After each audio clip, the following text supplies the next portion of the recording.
శ్రీ గోపీనాథ వెంకట కవి గారి పూర్వ కవి పరంపర. రచన శ్రీ గోపీనాథ శ్రీనివాసరావు. రెండవ భాగం 23-24. గోపీనాథ వెంకట కవి పూర్వ కవి పరంపర వెంకటగిరిరాజులకు వెంకట కవిపై ఉన్న గౌరవాన్ని చెప్తున్నారు. వెంకటగిరిరాజ భవనంలో అనేక గదులలో అలరారు కొలువు చావిడి ఉంది. దీని పేరు లక్ష్మీ నివాసం. ఇది క్రీస్తు శకం 1783-90 మధ్య కాలంలో నిర్మించబడినట్లు అక్కడి శాసనం ఉంది.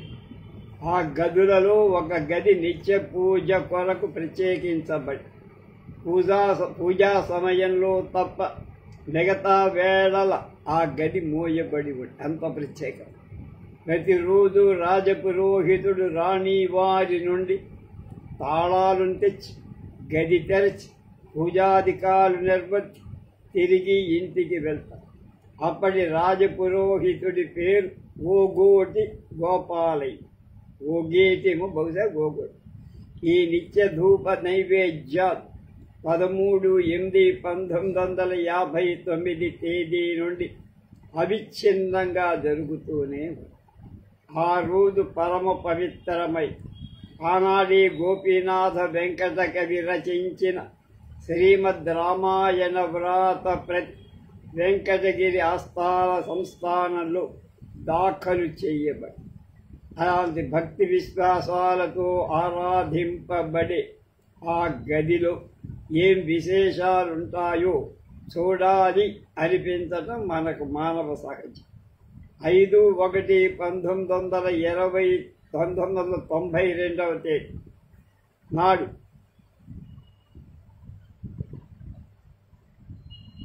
ఆ పూజా గృహాన్ని దర్శించే భాగ్యం నాకు కలిగిందని వారి ఇని మనవడు చెప్తున్నారు.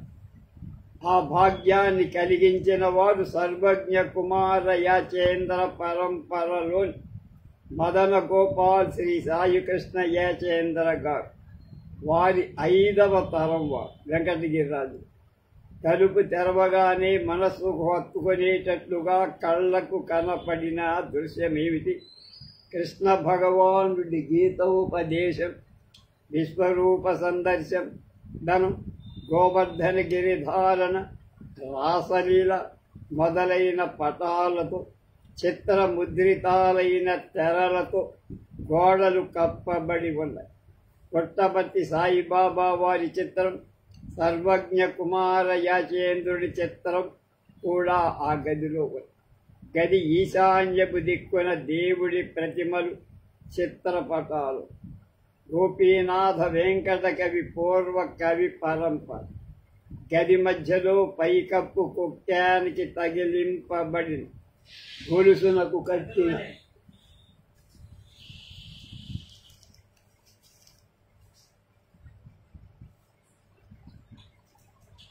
ఊయల ఉంది.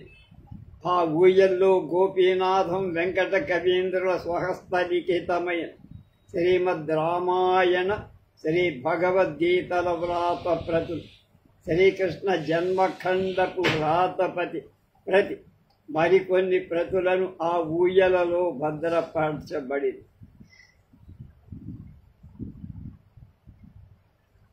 4 తరాలు మారి నేటి 5వ తరం వారి చేత కూడా ఆ వ్రాత ప్రతులు నిత్య పూజలు అందుకోవటం చూడగా వెంకట కవిపై వెంకటగిరి సంస్థాన పాలకులకు గల ఆదర అభిమానాలు, శ్రీకృష్ణుడిపై వారికి గల అచంచల భక్తి మనకు అర్థమవుతుంది. ఈ కవితా గంధం పట్టుబగడకపోయిన ఒక కవివంశీయుడని చెప్పుకునే భాగ్యం లభించిన నేను, అంటే శ్రీనివాసరావు, ఆ సంస్థాన పాలకులకు నా కృతజ్ఞత చెరుపుకోండి. గోపీనాథ వెంకట కవి పేరు వినగానే మనకు వెంటనే స్ఫురించేది గోపీనాథ రామాయణం. అది ఆ కవి తన గ్రంథాలకు పెట్టిన పేరేం కాదు.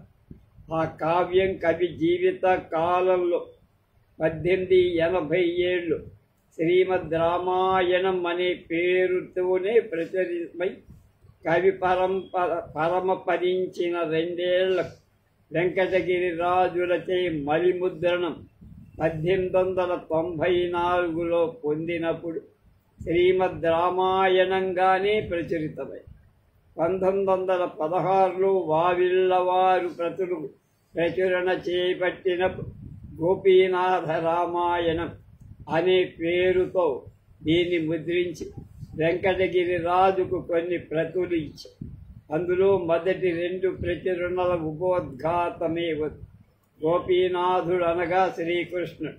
శ్రీకృష్ణాంకితమైన రామాయణం సత్యాన్ని వెల్లడి చేస్తున్నందువల్ల గోపీనాథ రామాయణం అనే పేరు అనువర్ధంగానే ఉన్న వాల్మీకి రామాయణానికి అనురూపమైన కావ్యం అనే భావం లోపించి చదువని దృష్టికి చదువుకనే స్ఫురింపచేసే భావం లోపించి వావిళ్ళవారు 1918, 1923లలో కూడా పై ఉపోద్ఘాతాన్ని తీసేసి మేడేపల్లి వెంకటరమణాచార్యుల పీఠికతో మాత్రమే ముద్రించి గోపీనాథ వెంకట కవి కావ్యాలలోని శైలీ విన్యాసం, పదగుంభనం, శబ్ద సౌష్ఠవం, రచనా శిల్పం, భావశబలత మొదలైన విశిష్ట గుణాలను సూక్ష్మ దృష్టితో పరిశీలించిన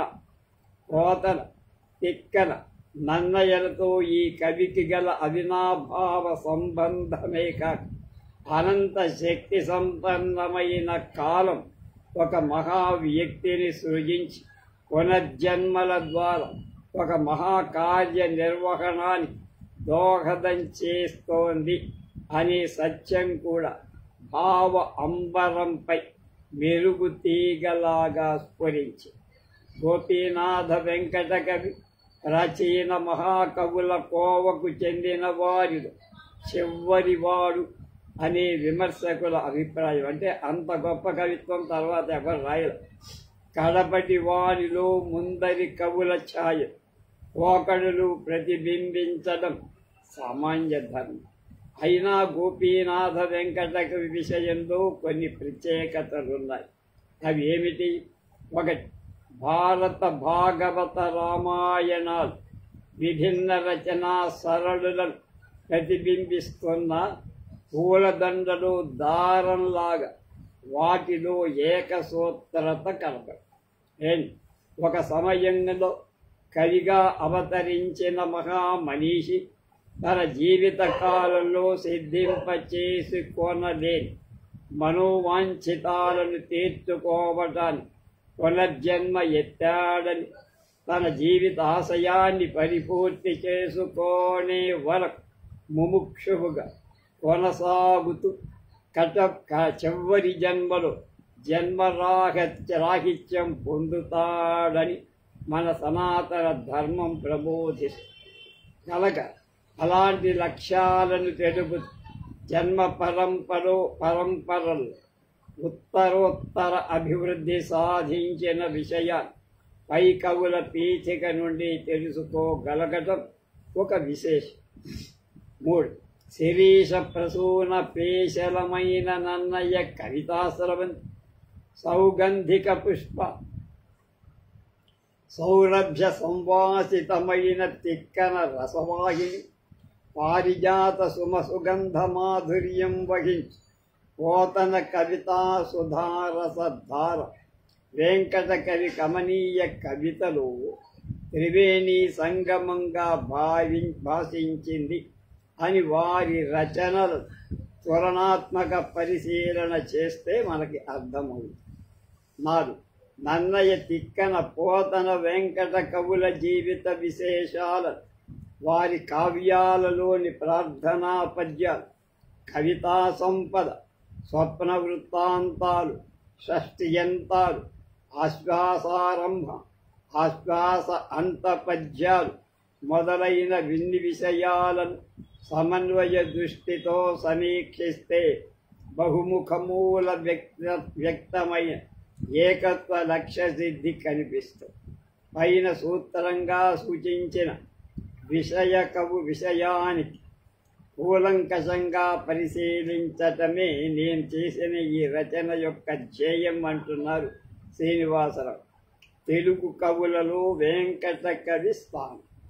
గోపీనాథ వెంకట కవి గౌరవ ప్రాభవాలు వెంకటగిరి రాజవంశీయుల అందే కాక తెలుగు వాంగ్మయ ప్రపంచమంతటా వ్యాపించింది.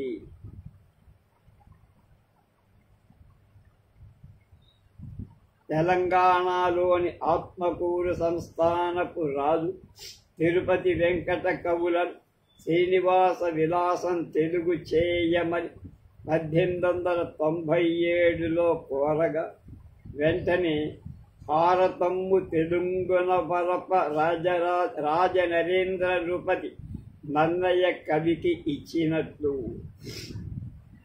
రామాయణంబునాంధ్రము సేయుమని మార నృపతి భాస్కర కవికిచ్చినట్లు కాశీఖండము తెలుగుగా వింపుమని వేమ నృపతి శ్రీనాథునికిచ్చినట్లు మాఘమ్ము తెలుగుగా మార్ప వెంకటగిరి నృపతి వెంకట కవి చిక్కిచ్చిన శ్రీనివాస విలాసమంధ్రీకరింప సరస తిరుపతి వెంకటేశ్వరుల కిప్పుడు ఆనతిత్తుడ మిగుల భాగ్యమ్ముగాది ఆత్మకూరు పురిరాయ యతుల తేజ అని వెంకటకవి నన్నయ్య భాస్కర శ్రీనాథులతో పోల్చాడు. నానారాజ సందర్శనంలో ఉందట.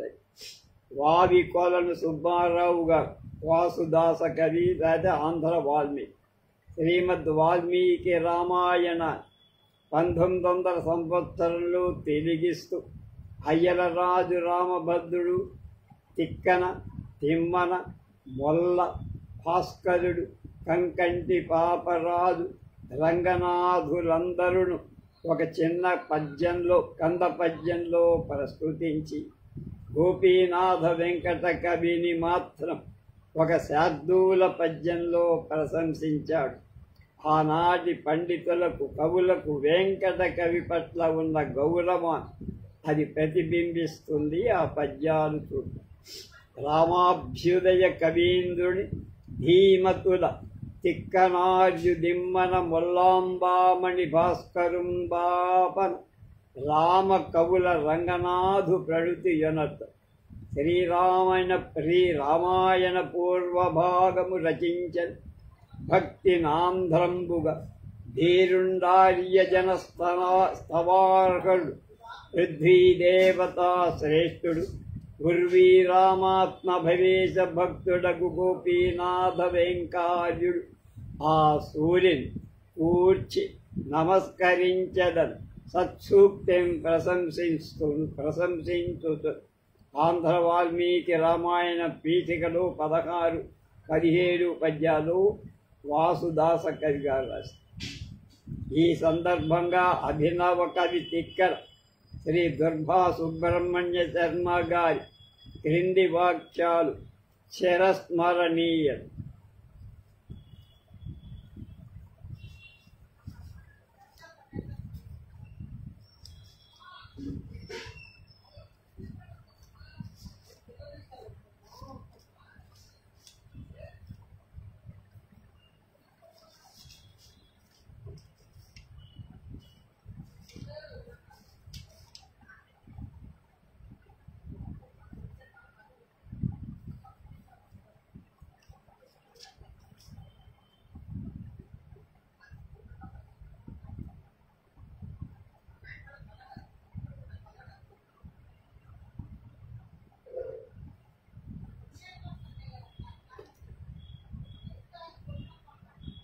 సుబోధిని వారపత్రిక సంపాదకుడు మన్నేపల్లి రామకృష్ణారావు గారి సంపుటి 6 సంచిక 43 15/5/1937.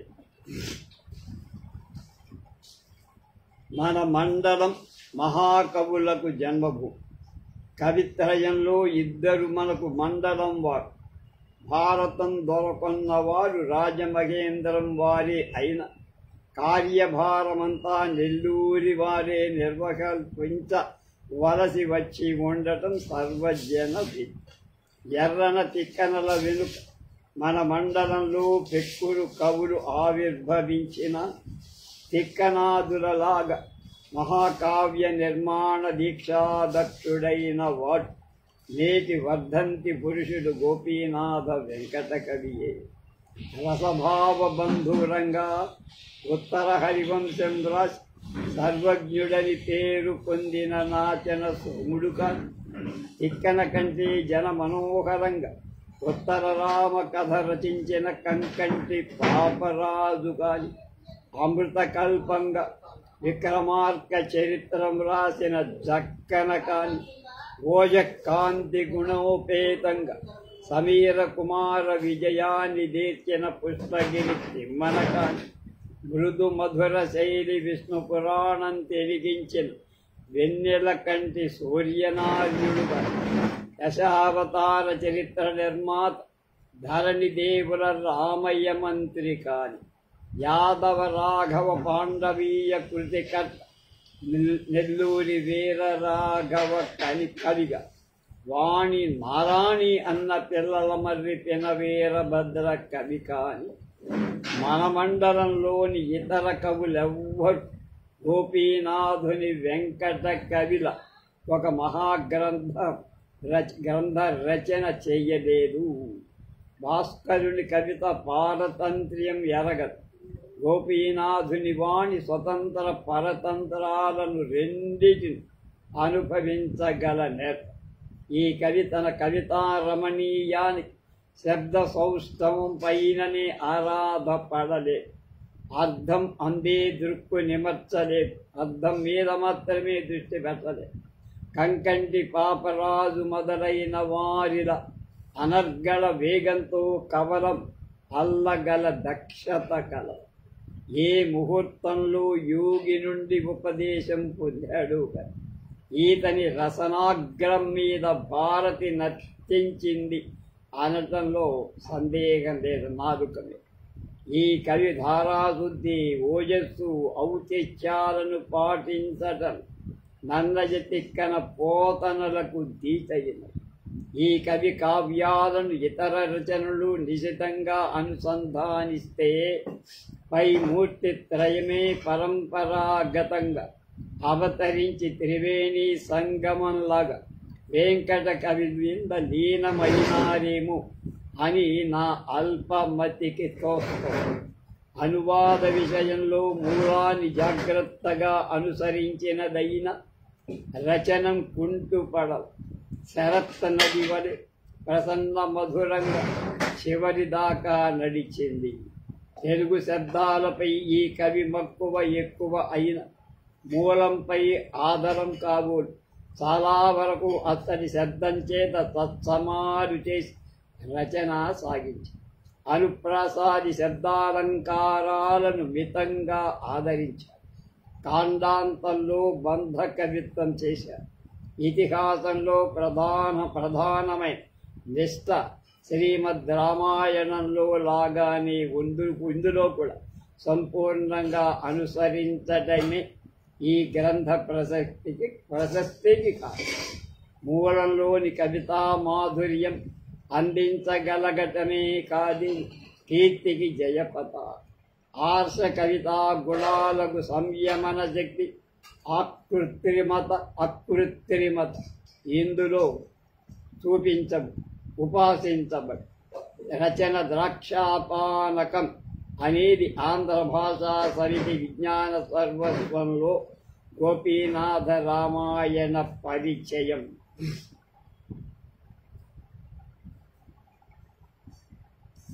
ఇతని యథామూల వాల్మీకి రామాయణం ఆంధ్రీకృత యథామూలాలన్నిటిలో ఉత్తమోత్తమమైందని అయ్యై పుస్తకాలను ఒకచోట ఒకప్పుడే చదివిన పాఠకులకు తప్పక విషదం అవుతుందని ఆంధ్ర వాంగ్మయ చరిత్ర సంగ్రహకర్త అభిప్రాయం.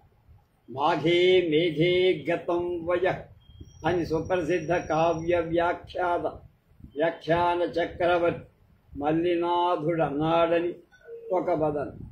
ఈ గ్రంథాన్ని వ్యాఖ్యానించటం చేత ఇలా ఉండంగా ఛందస్సుందరంగా అనువాదం చేయటం ఎంత కష్టమో ఊహించాలి.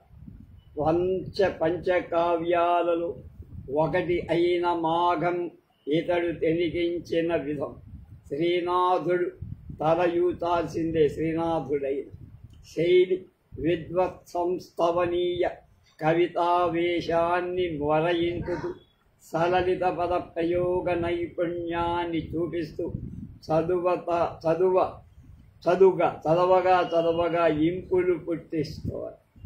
ఆంధ్ర కవుల చరిత్రలో కందుకూరి వీరేశలింగం పంతులు, గోపీనాథ వెంకట కవి నాటి కాలంలో బహుకావ్యాలు రచించిన వాడని, కవిత నాతి కఠినమై ఉర్జంగా ఉంటుందని తెలిపి ఈతని శైలికి ఉదాహరణలుగా ఈ క్రింది పద్యాలను ఇచ్చారు. రామాయణం ఘన గుణశాలి ప్రాణముల కంటే ప్రియుండగు రామచంద్రుడే జనసుతునతి వంపి నిలిశంబయినన్ మనజాల వంశవర్ధనుడగునట్టియా తలిరు ప్రాయ ముద్దుల కుర్రడేలని అనుమతి నేన వచ్చెద సురారుల దంపి సుఖంబుగావగన్ అని గోపీనాథ రామాయణంలో బాలకాండలో ఈ కవిగారు. చందురు వంటి నెమ్మగము సాగెడు కన్నులు వృత్త దృష్టులు సుందర పల్లవాధరము సోగకురుల్ మణికొండల ప్రభాబంధుర కర్ణయుగ్మమును బాలిడు చేతులు గల్లు రాము నింపొందగ దూడకున్నా నిలుపోవ దరంబే సుమంత్ర ఇత్తరిన్ అంటాడు. ఈయన కేరళాళికి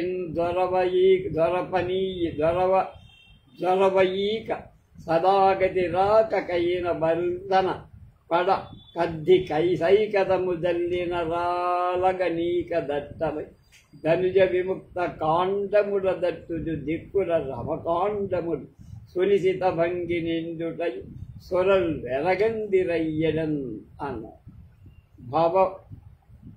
భూపవర్య భూనరవర్య యవ్వని సముద్ధతి జంపుటకై కడంగి సుగ్రీవుని తోడ నెయ్యమలరించి దదీప్సు సిద్ధి కోరి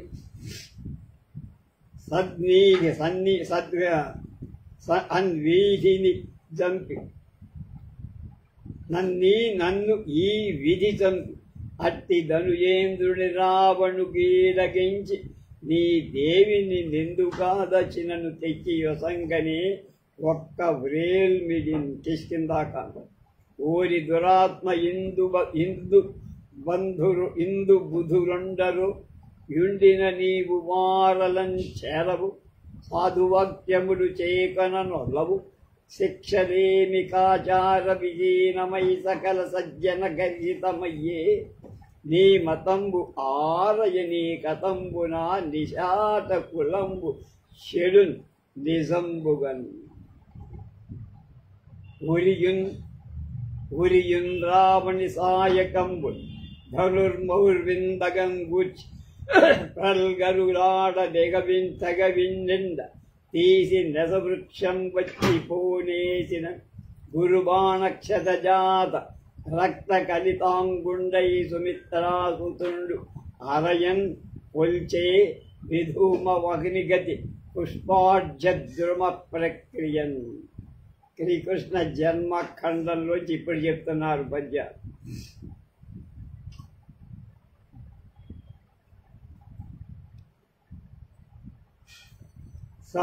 సలలిత శుద్ధతోయములు చారుమణీదళ పద్మ కైరవోత్పలములు గంధలుబ్ధక సుతాన సుధ మధువ్రత గీత నాదములు కలరవ చక్ర కుక్కుట మరాళ మనోహర మంజు శబ్దములు మనోజ్ఞ సంపదలగ్రాలు విశాల సరోవరంబు ఒగిన్.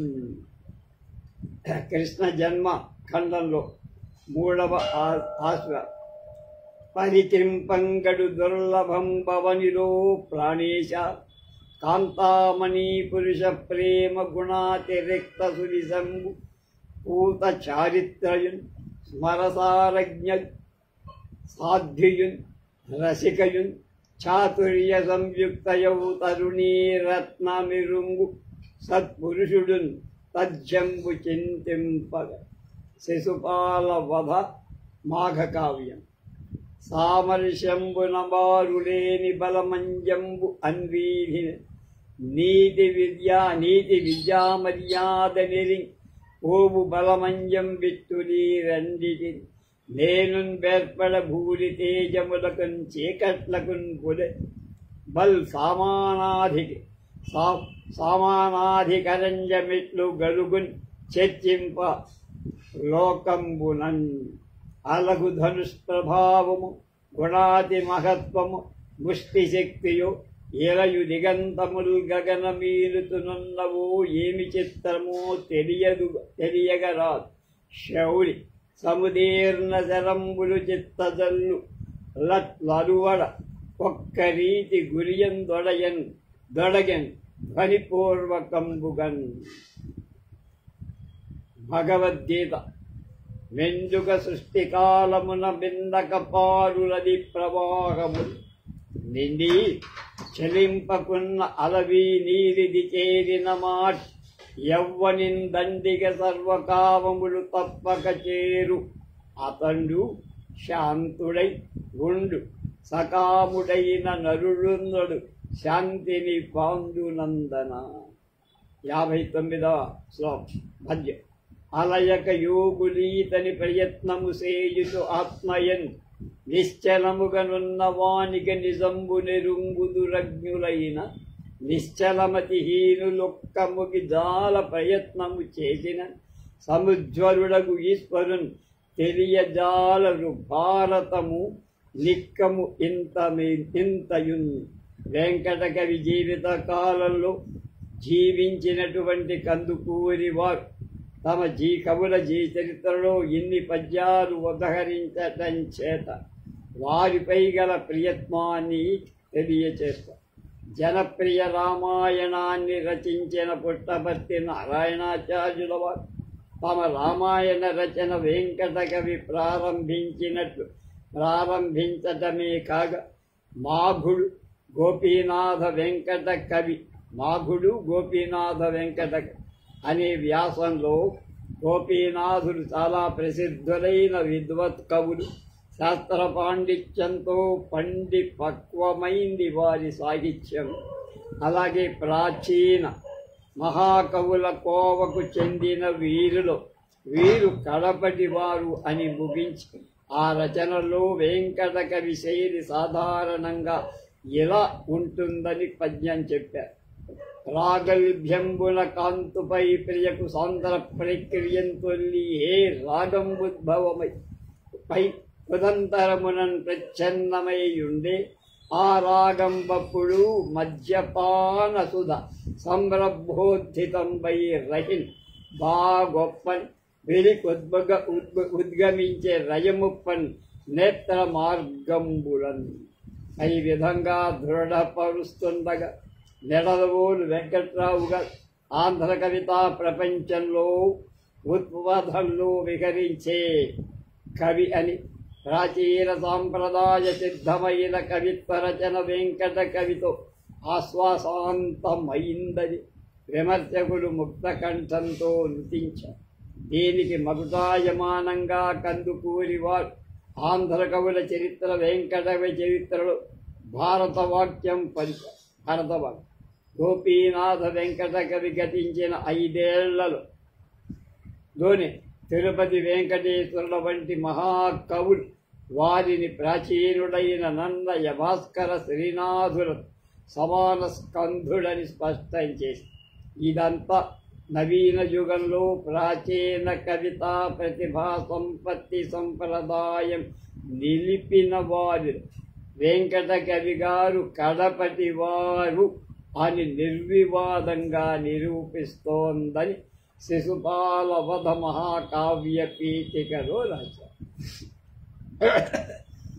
వీరేశలింగ యుగంలో వెంకటకవి శైలి వర్ణలలో ఇట్లుంటుందని కృష్ణ జన్మఖండ ఖండ శిశుపాల వధ నుండి కొన్ని ఉదాహరణలు చెప్పారు.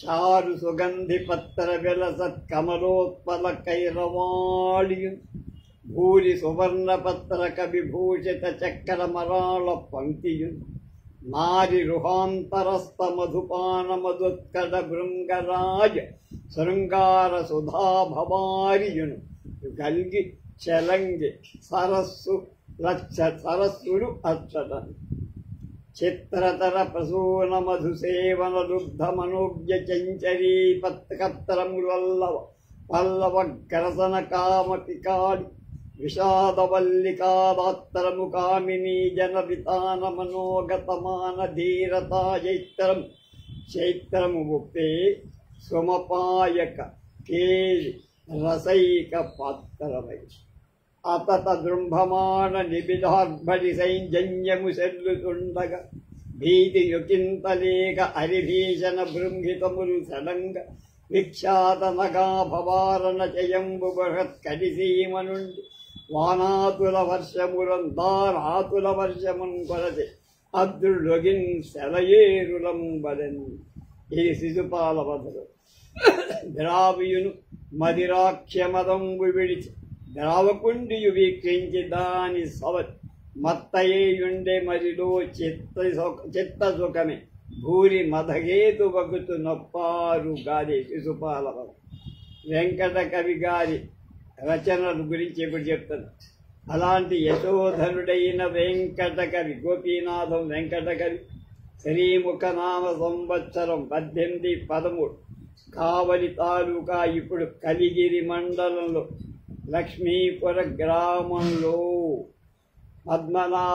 లక్ష్మీదేవి పద్మనాభ శాస్త్రి దంపతుల పుణ్య ఫలితంగా శ్రీమంతుల కుటుంబంలో జన్మించి నిరంతర శ్రీరామనామ స్మరణ చేస్తూ శ్రీమద్ రామాయణ భగవద్గీత పారాయణం నిత్యం చేసిన తర్వాతనే భోజనం చేస్తూ శ్రీరామనవమి కృష్ణాష్టమి ఉత్సవాలు మహదానందంతో ప్రతి సంవత్సరం జరుపు కొందరు వటువులకు విద్యాదానం చేస్తూ జీవించి 1 శ్రీమద్ రామాయణం, 2 శ్రీకృష్ణ జన్మఖండం, 3 భగవద్గీతా శాస్త్రమనే మోక్ష గ్రంథం, 4 బ్రహ్మానంద శతకం, 5 తిరునాళ దండకం, 6 మారుతి శతకం, 7 రామస్తవం, 8 వెలుగోటి వారి వంశావళి కొన్ని పద్యాలు, 9 తారావళి, 10 శ్రీ శిశుపాల వధ మహాకావ్యం,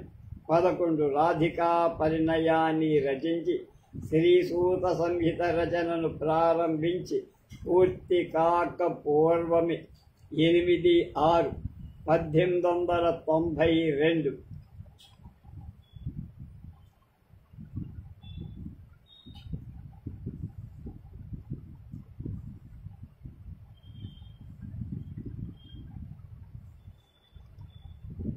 అంటే 80 సంవత్సరాలు రాకుండా 1 సంవత్సరం తక్కువ. నందననామ సంవత్సర ఆషాఢ శుద్ధ చతుర్దశి ఉత్తరాయణ పుణ్యకాలంలో దేహాన్ని చాలు. ఆ రోజున ముందు రోజు అంటే 7/6/1892 తమ పోషక ప్రభు సర్వజ్ఞ కుమార యాచేంద్రుడి శవాన్ని తోటాన్ని నగరికి వెళ్ళినప్పుడు తీసిన ఛాయాచిత్రాన్ని సంవత్సరాది ఆంధ్రపత్రిక 1917 ఏప్రిల్ 5 ప్రచురించి అందు వావిళ్ళ వెంకటేశ్వర శాస్త్రి గారు మాకు ఎరువు ఇచ్చిన ఛాయాపటం కవి అవసానానికి పూర్వదినం ఇవ్వబడిందని తెలియజేస్తుంది. పటంలోని ముఖ లక్షణాలు చూస్తే ఈ భక్తుడు శంకరాచార్యుడి అంతవాడిచే ప్రార్థనీయంగా తలపబడిన అనాయాస మరణం పొందినట్లు ఊహించవచ్చని కూడా రాశారు. అంతేకాక తక్కిన సంగతి సందర్భాలు ఎలా ఉన్నా సహజ పండితుడని బాల్యంలోని గ్రంథరచన అంటే గోపీనాథ రామాయణం ఉపక్రమించాలని ప్రభు సహాయ సన్మానాలు అపేక్షించి మొహమాటం లేక తన గ్రంథాన్ని భగవంతుడికే అంకితమిచ్చాడని కవికి ఆశ్రయుడైన సర్వజ్ఞ కుమార యాచేంద్రుడు అంకితాజ్ఞాడంబరానికి ఆశపడ ఉదార బుద్ధితో గ్రంథ వ్యాప్తికి తోడ్పడి కవిని సత్కరించాడని స్పష్టపడుస్తోంది. గోపీనాథం వెంకటకవి తదితర వెంకటగిరి సంస్థాన కవుల సాహిత్య సేవ అనే అంశంపై పరిశోధన చేసి మారుతి శతకం, తిరునాళ దండకం, వెలుగోటి వారి పద్యాలు, కొన్ని తారావళి పద్యాలు సంపాదించి ఇవ్వటమే కాక గోపీనాథుని వెంకయ్య శాస్త్రి సాహిత్య పరిచయం అనే పుస్తకం ప్రచురించి వెంకటకవి వెంకటగిరిరాజుకు రాసిన లేఖల ద్వారా బ్రహ్మానంద శతకాన్ని, వెంకటగిరిరాజు భావాలని, వాటికి ఛందోరూప కల్పనే వెంకటకవి చేయాల్సిన స్థితి వచ్చిందని నిరూపించిన కాళిదాసు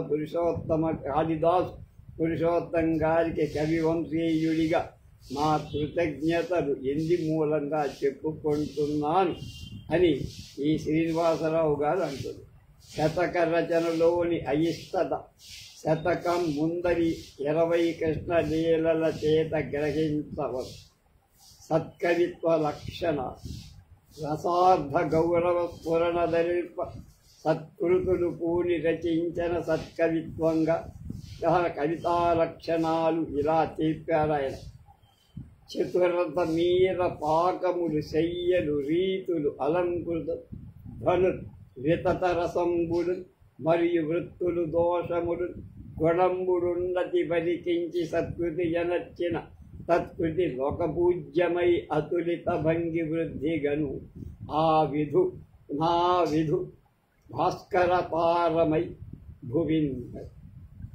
విధు అంటే సూర్యచంద్రాదులున్నంత వరకు అరుదుగా వాణిముత్యములు హారము గుర్చిన మార్చిలో వెలిన్మెరుగులు తేరు శబ్దములు మెచ్చుగా కూర్చి రసార్థ గౌరవ స్ఫురణ దరిప సత్కృతులు పూని రచించిన సత్కవిత్వమును సరస కవిత్వమండ్రు కవిసత్తములు అన్యకృతులు గణింతురే అన్నారు. తన ఎంత వలచి వచ్చిన ఘనపదములు గూర్చి చెప్పు కవి పద్యము నూతన ముక్తాఫలములచే ననగూర్చిన సరము మాటి ఒప్పుతునుండు. ఇలా చెప్పి తనకు వచ్చిన నచ్చిన నడకులుగా చూపిన నడకలలో ప్రఖ్యాతమైన కుందరి నడకలను వెంకట కవి రచన నుండి మనం తెలుసుకోవచ్చు అంటున్నారు. భాస్కరుడి రచన నడక ఈందెర. మృగపతి కైవడి మృగముల బెగడందోడుతు మహీజ బృందములపై ఖగముల నగయుతు దోపుతు నగచర వీరుండు ప్రియ విహారము సరిపెన్ సుందరకాండ. నాచన సోము కనకాసనగ్రభాగమున నుండెడు నీకు సవిస్తరమిత్తుడెంత రమణీయదార ధారాశాలి బగు నీకు నా ఇచ్చు విమలాక్షతోయమంత ఆయను అనుదిన శాల్యోదనాహారి బగు నీకు నీ మూల ఫలములే నిత్యుడెంత నిరుపమ కాంచనాంబరధారి బగు నీకు ఈ వల్కలాజినమించుటంత భక్తిని నిత్యు పుష్కర పత్ర పుష్పమాత్రమును గైకొను కాక మనుజవర్య తరమిరిగి నిన్ను పూజింప తరమి నాకు నిమ్ము కనుగొను త అంత్యమేలుగాక. అరణ్య పర్వం శ్రీనాథుడు ఎలా రాశాడు? గగన కాసారుడు కైరవంబుల గోయి రాచి సాచిన హస్త పల్లవం వినరచిన బలితంపు నిబిడాంధకార కాంతార సీమకు బృహద్భానుహేతి ప్రబల విభావరీ వ్రత దుంపగ భావన పట్టించి ఎత్తిన పరశుధా జలజాత వనవాటికల కల్గు జడ్యంబు పరిహసింపను బాల్పడ్డ మందు పయనములు వేకువంబోవు పధిత తది దారి చూపెడు తెరవరి దంపతుల పంచశరజన్య విరతి పుట్టించు చతురుడు అరుణుడు ఉదయించే ప్రాక్పర్వత అగ్రమందు. యుద్ధకాండద అలసాని పెద్దంలాగా అటజని కాంచె రామ విబుఢంబర చుంబి రసాల భుజ్జరీ కుటజ తను తమాలమాల పటకుందర పటకుంద కర్కురంత కోవిదార విస్ఫుటకర వీర రౌద్రతరుతూత మధుక విశాల శింసుపటల